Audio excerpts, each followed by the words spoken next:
Forest డిపార్ట్మెంట్లో 420 పోస్టులు ఖాళీగా ఉన్నాయి. డబ్బులు లేవు, ఖజానాలో డబ్బులు ఇవ్వడానికి. ఎక్కడి నుంచి డబ్బులు ఇస్తాం? ఎర్రచందనం పట్టుకెళ్ళిపోయి అమ్మేసుకున్నారు. నేపాల్లో ఎన్ని వేల మెట్రిక్ టన్నులో ఉంది నేపాల్లో. నేపాల్ ప్రభుత్వం తిరుపతి నుంచి వెళ్ళిన ఎర్రచందనాన్ని నేపాల్ ప్రభుత్వం పట్టుకుంది. నేపాల్ ప్రభుత్వం పట్టుకుంది, కానీ మన చెక్ పోస్టులను వదిలేసింది. ముఖ్యంగా మన ఆంధ్రాలో ఉన్న చెక్ పోస్టులను వదిలేసింది. వెళ్ళిపోండి. పెద్దిరెడ్డి గారి వెంటనే పంపించాడు. అసలు నేపాల్ పంపించాడు. మిథున్ రెడ్డి గారి పంపించాడు. కానీ నేపాల్ పోలీసులకు పాప మిథున్ రెడ్డి గారు పెద్దిరెడ్డి గారు ఎవరు తెలియదు. ఆపండి అన్నారు. ఎక్కడ తీయాలంటే దాని రూట్ తిరుపతికి వచ్చింది.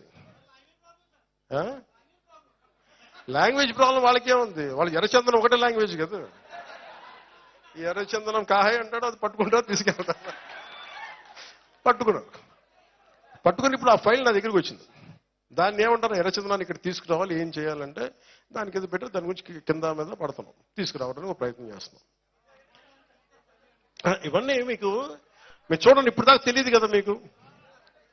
అంటే ఒక ఎర్రచందనం మనకి నేపాల్లో పట్టుబడింది అంటే మీకు ఎంత అలసత్వంగా ఉన్నాయి చెక్ పోస్టులు.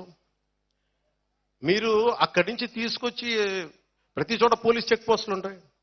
నువ్వేం తీసుకెళ్తావు జేబులు, మనకి ఎన్నిసార్లు మనకి ఎలక్షన్ కమిషన్ టైంలో మనకి అడుగుతారు. అలాంటిది ఎర్రచందనం అంటే ఎన్ని వేల మెట్రిక్ టన్నులు, ఎన్ని లారీలు వెళ్ళాలి. అన్ని లారీలు చాలా సునాయాసంగా వెళ్ళిపోయి నేపాల్ దాకా. అంటే మీకు ఆ స్థాయిలో ఉంది దోపిడీ. కరెక్ట్, సినిమాలు తీయచ్చు, కానీ ఒక అడవిని కొట్టి ఒక చెట్టుని పెంచడం ఎంత కష్టమో మీకు తెలుసా? మనందరికి తెలుసు. అది కొట్టే వాళ్ళకి తెలియదు అది సంగతి. ఒక చెట్టు కొడితే 25 చెట్లు నాటాలని అరణ్య సూక్తం చెప్తూ ఉంటుంది.